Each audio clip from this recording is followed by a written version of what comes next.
I have nothing to do with General Electric, sir. Maybe you do. Yes, ma'am. I'm from Syria, and we are asking. Say it again. We are asking you to help us. We need you. There is a people dying every minute. There is a children being slaughtered. Please help. Don't think about it too much. That you're doing the right things. Believe me. We are people in Syria need you. We need you. I beg you. By the waiting, you're wasting your time and their time. Every minute, people dying there. Don't give them time to hide. Don't give them time to run.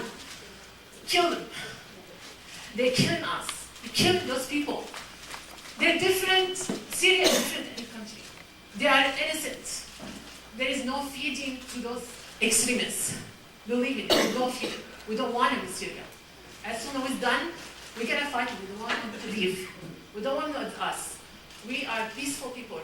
We're really peaceful. Syrians, if you just see meet any Syrian people, they're gonna treat you, they put you on their head. They feed you if you are hungry. They give you shelter if you, we need you. Their people are slaughtering there. Girls being raped. Do you understand that in front of her family? While we're waiting, you're doing the right thing. Believe me, you're doing the right thing this time. I hate war. I'm against any war. But this is different. You're gonna be standing by the innocent. This time, you're doing the right things. I assure you, please don't think twice. What you're doing is the right things. What you're doing is the really right things. We hate war, we don't want war. But they are killing us, no matter what. We're dying. You're gonna bomb the innocent? No. We want to help you too. We want you to target the right people. Assad is a killer, and he killed us.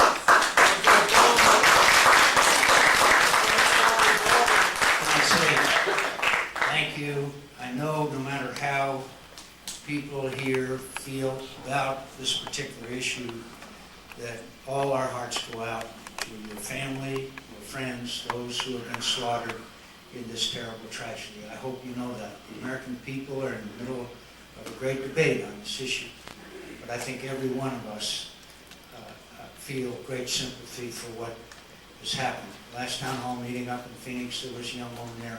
100 members of her family had been massacred by Bashar Assad. I met a group of women in a refugee camp in Jordan who were gang raped. And that's a pretty compelling experience. And so I thank you, and God bless you and your family. Yes, sir. Wait, and we'll get a microphone for you. Please stand up. These are 3 questions from your colleague Bernie Sanders, and they're my questions now too. Number 1, when are we going to start dealing with the major problems in this country?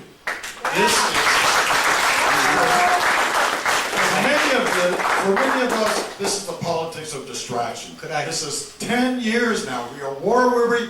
You talked about Iraq. We went into Iraq. Iraq is as big a mess now as it was back then. Yes, so sir. we obviously did not fix that one. So Yes, that's number 1. Could I answer that one first, Sure. and we'll go to number 2 very quickly? There's no doubt that the economy is an issue that is transcendent to all. And we're in the longest, deepest recession since the Great Depression. And it especially hurt Arizona because of its impact on our housing market. So I understand your priority. If I thought that the conflict was going to be confined to Syria, I would feel somewhat differently than I do. This is spreading. Nuclear weapons are spreading. Iran is building nuclear weapons as we speak. North Korea has nuclear weapons. They watch us do nothing, I guarantee you they will be encouraged. And if the entire Middle East is engulfed in this conflict, you're going to see the price of oil go up to astronomical amounts. So there is a threat to America's national security on this issue. Now, we may disagree, but that's my response to your first question. Now, give me your second question. Senator Sanders' second question is, there is no guarantee that this is going to have any positive effect. In fact, it could just make it worse, as we have done in Iraq. You know, you mentioned how, for instance, Saudi Arabia is helping us, as if that is a reliable outlet. Right. Many people, myself included, see it as the most reactionary regime in that whole region, and there are threats. When are we going to start supporting real democracies? When are we going to start to support real peace and not war? Let's make peace, not war. Well, that's a wonderful sentiment, and I think all of us share it. But I think that if you look at the situation as it exists today, we have a plane load of arms and weapons coming in every day from Russia. A plane load of arms coming in every day for Bashar al-Assad, from Iran every day. There's 4,000 Hezbollah, the most extreme Muslims that there are from Lebanon, that are now fighting on the side of Bashar al-Assad. We have the Iranian Revolutionary Guard on the side of Bashar al-Assad. We have hundreds of those people. My friend, it is not a fair fight, and that's the problem. It is not a fair fight. So if you want, I am not calling for American engagement or a single boot on the ground. I am saying that throughout our history, we have helped people who are struggling for freedom, and this is another case of that. Go ahead. Sir, Go ahead with your third question. we have a war by proxy in that No, country it's right not a now. war by proxy. It's a And war the by Saudi proxy by the Arabians, Iranians. the Saudi Arabians No, it's the are Iranians. pumping arms into that Yes. country along with the other Gulf states, and many of those have gone into the arms of Al-Qaeda. So They I have mean, there not. is The problems on arms have both not sides. gone into the arms of Al-Qaeda. But go Okay, ahead. the third point, sir, that Go Bernie ahead. Sanders made, and maybe the most important, is that increasingly around the world, we are seen as a reckless, lawless nation, bent on empire, not on the rule of law. When are we going to start to stand up for the rule of law?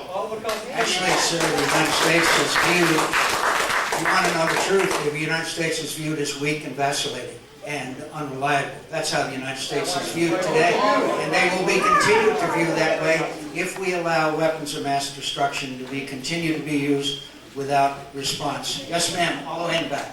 Yes, no, no, go up here. Yes, ma'am. Go ahead. Wait until we get a mic. We had boots on the ground in Benghazi, and look what happened there. Yeah. The response was, what does it matter how they died? And there has been no response to that, and I think there is a correlation. If a plane was shot down in Syria, how do we know that our leader would go and get those people? First We of all, didn't get those people in there will be Benghazi. First of all, there will be no plane that will fly within the envelope of being shot down. No plane will fly that way. And you know, you can say no, but it's a fact. Everybody's entitled to their opinion.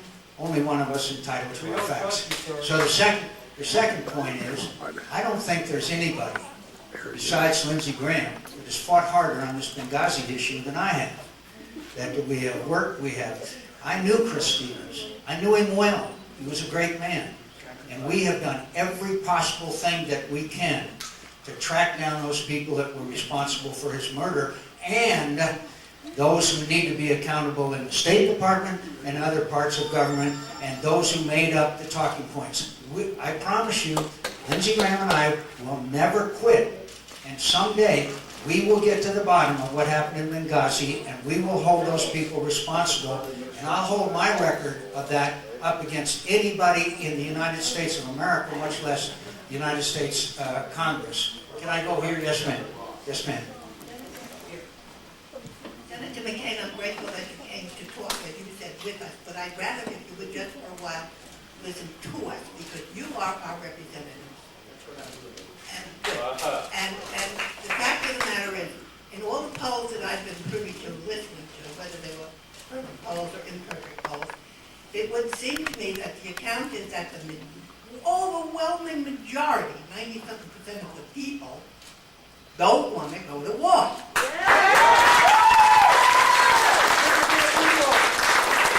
No, it's a pretty picture. Anyway, but about Benghazi, it's usually never so much the crime as it always is the cover-up. And there was a lot of questions. It was anything but transparent. And I think that you mentioned something about moderate rebels. This is the picture you were referring to. These 7 men have their heads in the dirt. They have blood on their back. They're handcuffed. It's gross. It's evil. I think we should stay the hell out of here.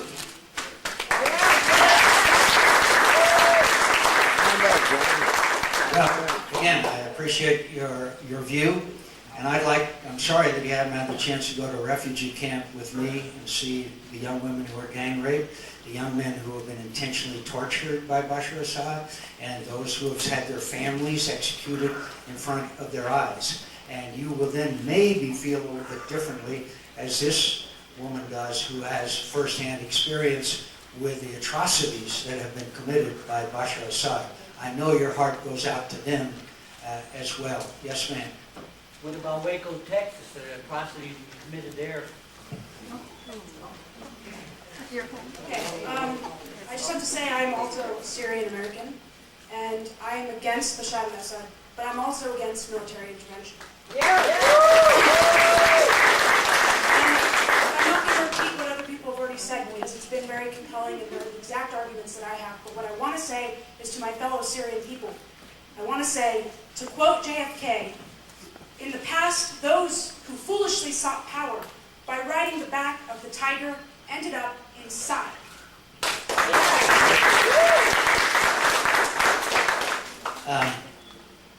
God bless Also- John McCain, who he was, who he is, and who he will become.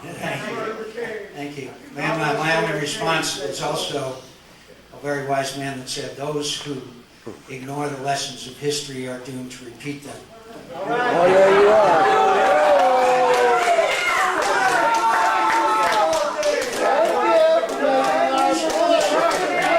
Second chance, pal. 3 times and you're out. Okay? Got it? Okay, no problem. Can I, let me say, but I appreciate your view and I appreciate your input. I just want to say again that there will not be a single American boot on the ground under any circumstances. I mean, that's just a fact. It's just a fact.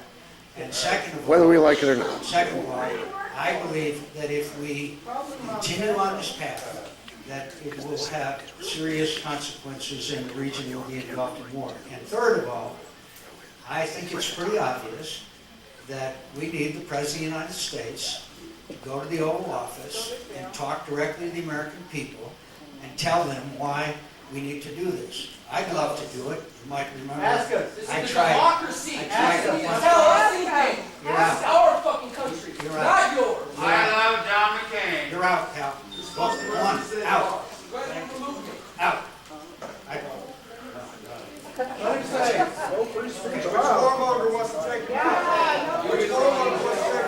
Sir, Speaking like First Amendment rights. no, sir, you're not exercising your First Amendment rights. What you're doing is you're preventing others from exercising their rights and disrespecting them. And that's wrong, and you're wrong for doing that. So I give everybody a chance to speak to you, and you have to yell. Yes, ma'am. Go ahead. Thank you. Yeah, this is a compelling picture. Go ahead, ma'am. Hi, thanks for coming today. If I thought that we could use missile attacks and take out the ability of the president of Syria to do harm, I would say, let's go tonight. But you know, if we do this, we will kill innocent people.